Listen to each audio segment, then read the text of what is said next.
दुर्गेश पाठक जो है वो बहुत बड़ा भ्रष्टाचारी है। उससे बड़ा भ्रष्टाचारी कोई नहीं है। उसने तो वो काम किया है कि जो कोई नहीं कर सकता। क्या किया? उसने हमसे 5 लाख रुपए लिए आपसे खुद? जब राजेंद्र नगर की सीट पे इलेक्शन लड़ रहे थे वो, तो मैसेज करा, किसी के थ्रू मैसेज भिजवाया कि भाई पार्टी का इलेक्शन है और दुर्गेश पाठक इलेक्शन लड़ रहे हैं। तो उन्होंने जो है एक मैसेज भिजवाया कि भाई आने वाले काउंसलर के टिकट में मदद मिलेगी। तो हमने जो 5 लाख रुपए उनको दिए। हमने पार्टी के लिए बहुत कुछ किया। इलेक्शन में डोनेशन भी करते थे, पार्टी को इलेक्शन भी लड़ाते थे, सिर्फ इस वजह से कि पार्टी ये ईमानदार है। लेकिन पार्टी ईमानदार नहीं, पार्टी भ्रष्टाचारी है।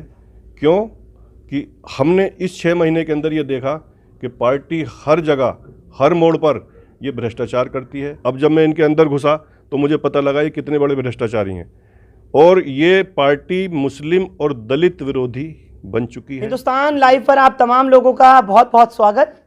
आप सबका सीलमपुर विधानसभा क्षेत्र के वार्ड सीलमपुर 225 से आप सबका खैर मकदम करता हूं। आप लोगों को कल एक खबर दिखाई थी जिसमें आम आदमी पार्टी के जो प्रत्याशी हैं उन्होंने टिकट पाने के बाद भी अपना टिकट हाजी अफजाल, जिनकी पत्नी हज्जन शकीला अफजाल चुनाव में ऑटो रिक्शा का चिन्ह लेकर आई हैं, वो लड़ रही हैं, उनकी झोली में डाल दिया। कुल मिलाकर के एक बड़ी बात है कि अपना टिकट को कुर्बान कर दिया और ये दिखाना चाहा कि हम काम के साथ हैं, नाम के साथ नहीं हैं। बहरहाल एक और प्रत्याशी इसी वार्ड से अपनी पत्नी के लिए टिकट लेकर के आए हैं। हालांकि दावेदारी आम आदमी पार्टी की थी, लेकिन कहीं ना कहीं वो सपने चूर हुए और लगातार 6-7 साल से आम आदमी पार्टी के लिए मेहनत करते आ रहे हैं हाजी रईस, जिनकी तस्वीर आप मेरे पीछे देख रहे हैं इस बैकड्रॉप पर, वो आपके स्क्रीन्स पर। आपसे पूछना चाहूँगा हाजी रईस, कितना मलाल हुआ कि आपने 6-7 साल जिस पार्टी के लिए काम किया, और कहूँ तो ज़मीनी स्तर पर जब आम आदमी पार्टी ने जन्म लिया उसके बाद से ही आप साथ जुड़े, लेकिन टिकट के नाम पर उन्होंने बाबा जी का ठुल्लू कर दिया। देखिए फरहान भाई, आपका बहुत बहुत शुक्रिया। आप मेरे पास आए और मेरा इंटरव्यू लिया। एक सबसे बड़ी बात तो ये है कि मुझे कोई मलाल नहीं है। मलाल यूँ नहीं है कि मैं अब अपने घर पर वापसी आ चुका हूँ, क्योंकि अभी तक पार्टी से जुड़ा रहा। 5-6 साल मैंने लगातार काम किया पार्टी के लिए, लेकिन पार्टी ने ऐसा कुछ करके दिखाया कि हमारी सोच से भी परे। पार्टी ने हम दूसरे ये कैसा भ्रष्टाचार, बहुत बड़ा इल्ज़ाम आप लगा रहे हैं। और आप तमाम दर्शकों को भी बता दूं, एक वो शख्स जिसने आम आदमी पार्टी का दामन, जैसे मैंने आपसे कहा, 6-7 साल पहले थामा और लगातार आम आदमी पार्टी के लिए जिन्होंने काम किया, वो आज ये कह रहे हैं कि ये भ्रष्टाचारियों की एक पार्टी है। क्यों कह रहे हैं वो इस जमात को, जबकि ईमानदारी का पूरी तरीके से दम भरने वाले और ख़ास तौर से ये कहने वाले कि हम कट्टर ईमानदार हैं, मुख्यमंत्री दिल्ली के अरविंद केजरीवाल, मनीष सिसोदिया और उनकी पूरी ब्रिगेड यही कहती है कि हम ईमानदार हैं। लेकिन पार्टी का एक ऐसा भी सिपाही है जो कह रहा है कि हमने ताउन पूरा किया, यानी जमकर के पार्टी में डोनेशन भी दी, सब कुछ किया, लेकिन पार्टी भ्रष्टाचारियों से भरी हुई है, पार्टी में पूरी तरह से करप्शन है। इसको कैसे साबित करेंगे आप भाई? आपने तो आसानी से कह दिया। देखिए, भ्रष्टाचारी इसलिए है कि हम गोवा में इलेक्शन लड़ाने के लिए गए, 1 महीना हम गोवा में रहे, लेकिन गोवा में हमने जाकर देखा कि जितने भी वहाँ कैंडिडेट थे उनको पार्टी ने पैसे दिए लड़ाने के लिए। पैसे कहाँ से आए? 200 करोड़ रुपया खर्च किया इन्होंने गोवा के अंदर। जो हमारा कैंडिडेट था वो हर बार डाउन होता था। डाउन क्यों होता था? कि पैसे नहीं आ रहे, अभी पैसे जब आएंगे जब मैं आप आऊँगा। तो हमने देखा कि वहाँ जो हम कैंडिडेट को जिसको लड़ा रहे थे, 3 दिन बिल्कुल गायब रहे। फिर मालूम किया, पता किया, तो ये मालूम हुआ कि पार्टी ने जो है जो फंड के लिए कहा था हमसे, वो फंड हमें अभी नहीं पहुँचाया। तो पार्टी ने फिर पैसे पहुँचाए, तब वो इलेक्शन में खड़े हुए। और वहाँ पूरे जितने भी विधायक इलेक्शन लड़े थे सबको पार्टी ने पैसे देकर इलेक्शन लड़ाया, जबकि वो नतीजा वहाँ सिर्फ 2 सीटें आई। पार्टी ने पैसा दे करके लड़ाया? जी हाँ। तो आप भी पैसा दे देते, आपको भी टिकट मिल जाता? नहीं, पैसे की बात तो ये थी कि पैसे से हम टिकट नहीं लेना चाहते थे, क्योंकि हमने पार्टी के लिए काम किया था, मेहनत की थी, इसलिए हम पैसे से पार्टी से टिकट नहीं मांगते। आप तो कह रहे हैं पहले आप पार्टी को देते आए हैं, आपने डोनेशन के नाम पर मुझे नहीं मालूम किस किस को क्या क्या दिया है, पहले क्या क्या दिया है मेरे दर्शकों को वो बता दीजिए। देखिए, डोनेशन तो हमने इसलिए किया था कि पार्टी जब स्टैंड हुई थी, ये खड़ी हुई थी, तो यहाँ पर हम हमारे एरिया में जो भी विधायक आते हैं, 5 विधायक थे हमारे एरिया में, हमने 5 विधायकों को डोनेशन किया था और बाकायदा ऑन रिकॉर्ड डोनेशन किया था। क्या क्या क्या डोनेशन किया था आप ज़रा मुझे बताएंगे, कुछ अमाउंट बताएंगे आपने क्या क्या डोनेट किया है? चेक के जरिए हमने डोनेशन किया था, 11,000, 21,000। गोपाल राय को भी डोनेशन किया था, जो इनका पुराना विधायक है, अब बीजेपी में चला गया गांधीनगर से, उसको भी डोनेशन किया था। अनिल वाजपेयी को, उनको क्या दिया था? उनको भी चेक दिया था हमने। कितने का? 11,000 रुपये का। उसके अलावा सरिता सिंह को भी हमने चेक दिया था 11,000 रुपये का। और इसी तरीके से हमने अपने सीलमपुर विधायक को भी चेक दिया था। और किसको?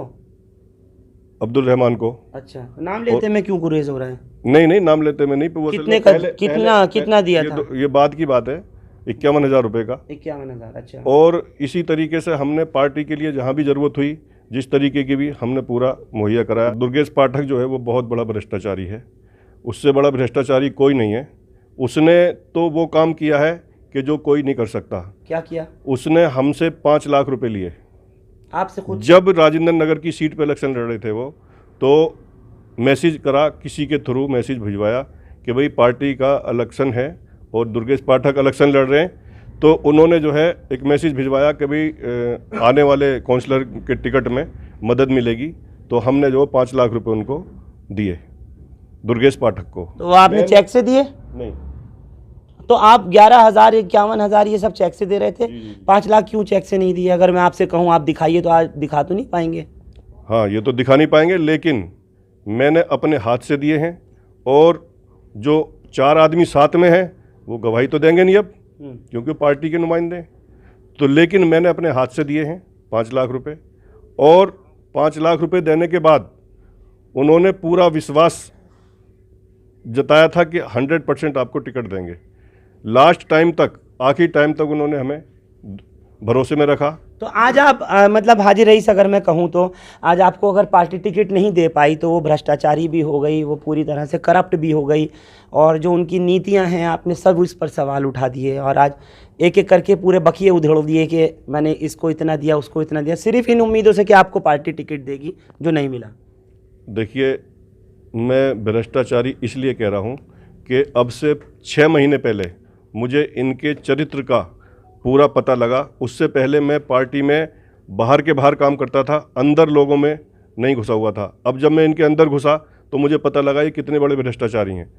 और ये पार्टी मुस्लिम और दलित विरोधी बन चुकी है, इसमें कोई दो राय नहीं है। अभी जो इन्होंने टिकट दिए हैं वो सिर्फ अपने उन लोगों को टिकट दिए हैं जो कुछ बोल नहीं सकते, जो कहीं बात नहीं कर सकते, सिर्फ पार्टी की हाँ में हाँ कर सकते हैं। उन्होंने कुछ काम नहीं करना। उन लोगों को इन्होंने टिकट दिया, मुस्लिमों को।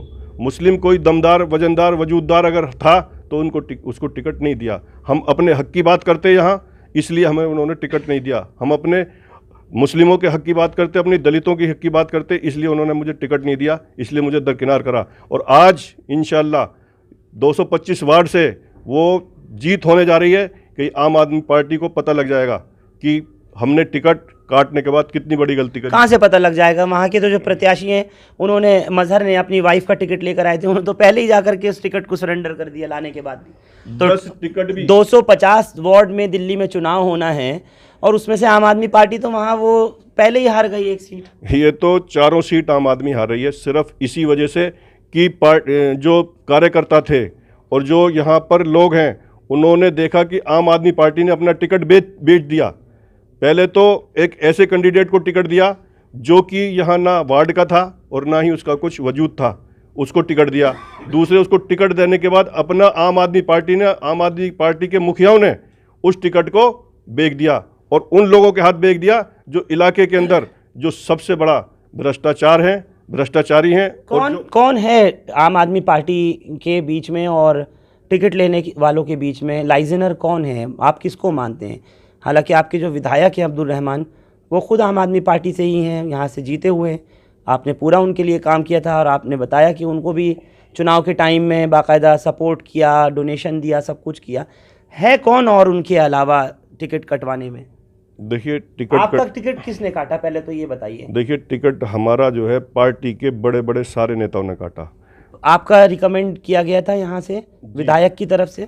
पहले नंबर पर था, विधायक की तरफ से भी, पार्टी की तरफ से भी, और पूरा लास्ट तक जब तक टिकट अनाउंस नहीं हुआ उस टाइम तक हमें बिल्कुल दिलासे में रखा कि टिकट आपका हो चुका है। ठीक है, जब लास्ट मोमेंट में नाम आया तो लोगों को लगा कि भाई हमारी वाइफ का नाम नसीम तो नहीं है। लोगों के मैसेज भी आए कि आपकी वाइफ का नाम नसीम, मैंने कहा नहीं, मेरी वाइफ का नाम हज्जन शबनम है। तो इसलिए जब लोगों को पता लगा भाई ये है कौन, आधा घंटा तो यही इस पसोपेश में रहे कि भाई ये है कौन, कहाँ से आया है, किसका है। तो पार्टी ने तो इतना गंदा काम किया है ये, और ये पार्टी को यही नहीं पूरे हिंदुस्तान में झेलना पड़ेगा कि एक पार्टी ने अपने टिकट को उस आदमी के हाथों बेचा है जो कि यहाँ का सबसे बड़ा क्रिमिनल, सबसे बड़ा कौन, हाजी अफजाल, यहाँ स्मैक का धंधा उसके संरक्षण में चलता है। अगर 10 साल हो गए उसके परिवार में नहीं चलता तो पूरी जनता जानती है, और वो चाहता तो इस काम को बंद करा सकता था। पूरे के पूरे वार्ड के अंदर जितने भी पार्क हैं, पार्कों में देख लो, सिर्फ नशेड़ी मिलेंगे, नशा का काम करने वाले मिलेंगे और नशा बेचने वाले मिलेंगे। पार्टी ने जिसको टिकट दिया था वो पार्टी का जो नुमाइंदा है उसने जो सरेंडर किया है, पार्टी उससे जवाब ले या पार्टी उससे कहे, पार्टी बताएगी ना इस बात को। तो पार्टी के विधायक बताएंगे, पार्टी के और जो बड़े नेता हैं वो बताएंगे, दुर्गेश पाठक बताएगा इस बात को। आप मुझे एक चीज़ और बताइए, दर्शकों को भी ये बात समझनी ज़रूरी है। आप अभी तक पैसा बांटते आ रहे थे, जैसे डोनेशन के नाम पर या जिस तरह से भी चुनाव लड़ाने के नाम पर। अब ये टिकट आपका MIM में कितने का हुआ? नहीं, यहाँ पर कोई पैसा नहीं लिया, ना पैसे की बात हुई। उन्होंने तो सबसे पहले ये देखा, हमारा बायोडाटा हमने जब भेजा उन्होंने खंगाला, और उसके बाद उन्होंने पहले नंबर पे ही सबसे पहले मुझे टिकट के लिए हाँ कर दी और कहने लगा आप आ जाइए हमारे ऑफिस। किस बिना पर, किस ग्राउंड पर? ऐसे तो बहुत लोगों ने अर्जी लगा रखी थी, आपका क्या देखा गया ऐसा? अर्जी लगा रखी थी, जाहिर है कुछ ना कुछ तो बात, कोई लेन देन कुछ तो हुआ होगा। कोई लेन देन नहीं, यहाँ डोनेशन तो दिया होगा, आप तो डोनेशन देते आ रहे हैं ना आज तक। नहीं, पार्टी ने कोई डोनेशन नहीं मांगा, ना कोई पार्टी को डोनेशन दिया गया। उन्होंने यहाँ के जो क्षेत्र के जो लोग थे, जिम्मेदार मौजूद आदमी, उनसे कॉल करके पता किया कि यहाँ पर हाजी रईस का क्या वो है। उन्होंने सब ने जब मैसेज दिया मेरा कि 1 सेकंड से पहले आप हाजी रईस का टिकट कर दो, तो पार्टी ने मुझे टिकट दिया। चलिए, बस आखिरी सवाल, जनता आपको वोट दे तो क्यों दे? देखिए, मैं 20 साल से जनता के बीच में हूँ, अपने विधानसभा के बीच में हूँ और अपने वार्ड के बीच में हूँ। वार्ड के अंदर जितने भी हैं, दलित, मुस्लिम, हिंदू, सभी समाज के साथ मेरा बहुत अच्छा भाईचारा रहा है। चाहे वो दंगे का टाइम हो, चाहे वो कोरोना का टाइम हो, मैंने लोगों के लिए काम किया है और लोग मुझसे प्यार करते हैं। दलित समाज जो है वो 100% मेरे साथ है। कल भी दलित समाज के जितने भी यहाँ पर प्रधान थे हमारे वार्ड के, सब ने आके मुझे समर्थन किया है, जिसमें प्रदेश अध्यक्ष जो हैं दलित के, उन्होंने आके मुझे समर्थन किया है। और जितने भी यहाँ हमारे मुस्लिम भाई हैं, जितने भी मुस्लिम भाई हैं, उन्होंने एक ही आवाज़ उठाई है कि सिर्फ अब की बार हाजी रईस, दूसरा कोई नहीं होगा इंशाल्लाह। यहाँ अब की बार MIM नहीं, हाजी रईस। MIM तो हम अब लेके आए, हम 20 साल से काम कर रहे हैं। असदुद्दीन ओवैसी का कोई चेहरा या रोल नहीं मानेंगे, हाजी रईस का अपने वार्ड के लिए मानेंगे जरूर है। अब ओवैसी साहब तो अब पार्टी में हम शामिल हुए ना, उससे पहले 20 साल से हम लोगों के लिए काम कर रहे हैं, तो उसका असर ज़्यादा है। अब पार्टी जब यहाँ आगे तो लोगों में खुशी की लहर है कि अब हाजी रईस सही प्लेटफॉर्म पर अपनी पार्टी में आए हैं, इंशाल्लाह इसका बहुत फ़ायदा होगा। मुद्दे क्या हैं? अगर मैं MCD के चुनाव में बात करूं, इस पर्टिकुलर वार्ड सीलमपुर 225 की, देखिए यहाँ पर बहुत ऐसे मुद्दे हैं जो कि हम गिनते गिनते भूल जाएंगे। सच्चाई तो यह है कि हमारे वार्ड के अंदर 10 साल में कुछ नहीं हुआ।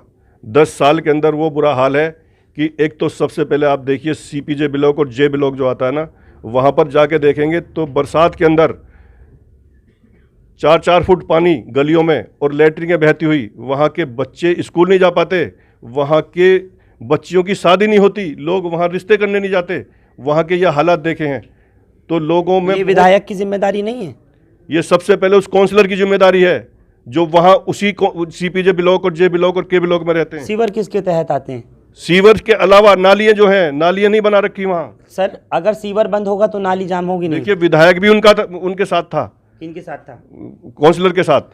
अच्छा, ये आवाज़ आपने उस वक्त नहीं उठाई जब तक आप पार्टी में रहे? हमने आवाज वहां उठाई, वहां जाकर हम वहां कम से कम 4 दौरे करे हमने कहा है, विधायक को भी लेके गए हम, और इसको भी हमने कहा कि भाई यहाँ इतना बुरा हाल है, इन लोगों की हालत कितनी बुरी है, इनको सब क्यों नहीं देखते तुम? विधायक हमारे कहने पर वहाँ पहुँचे और हमने उनको दिखाया सारी चीज़ें, सब चीज़ें दिखाई वहाँ पर सीपीजे और जे ब्लॉक के अंदर कि यहाँ के लोगों का क्या हाल है। ना तुमने देखा, ना पिछले विधायक ने देखा, हम तो जाते ही नहीं थे वहाँ। हमने जब जाकर देखा हमारे आंसू आ गए, लोग रोने लगे जो मेरे साथ गए थे, उनके बच्चों के हाल देख के। उन्होंने बताया कि यहाँ पर हमारे बच्चे स्कूल नहीं जाते, सुबह 6 बजे ये पानी यहाँ मतलब बहुत बुरा हाल हो जाता है और अभी तक उसको कोई सही कराने वाला नहीं है। जो आम आदमी पार्टी का कैंडिडेट था उसको धमकाकर और उसको दबाकर अपने स्टेज पे लाके उससे ज़बरदस्ती करवाया कि आप हमें समर्थन दो। तो पार्टी या तो ये जवाब दे। कौन घबरा गया? कैंडिडेट। कौन सा कैंडिडेट? आम आदमी पार्टी का। डर गया? जी हाँ, जान का खतरा था? जान का खतरा था, माल का खतरा था उसको। अच्छा। सब वो तो किसी को भी फोन करते, अभी भी कम से कम 20 हमारे कार्यकर्ता ऐसे जिनको फोन कर रहे हैं वो कि आप वहां से हट जाओ वरना अंजाम बुरा होगा।